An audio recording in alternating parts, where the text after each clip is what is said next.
Welcome to Health Compass. I'm your host, Maya Adam, Director of Health Media Innovation at Stanford Medicine. There is incredible courage, incredible tenacity and bravery that we witness on the part of the patients and their families.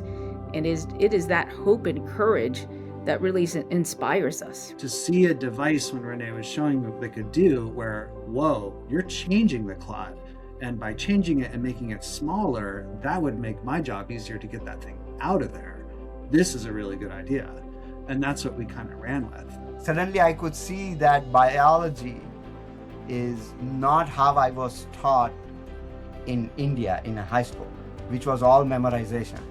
That immune system and nature, evolution in general, there is a logic to it, there is a modularity to it, just like in the software that I was writing. Seeing patients kind of remind you of like the diseases that they have, their manifestations, and then how best to kind of help them, it kind of recharges like the drive to try to find something in the lab. How do we try to translate the advances in the laboratory into advances in the clinic? How do we bring that forward?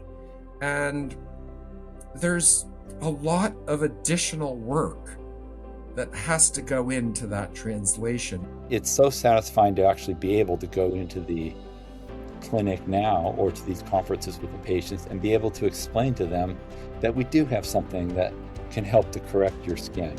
One thing I really value through this experience is that always embrace the unexpected results and the uncertainties, because these are where the most transformative opportunities are born.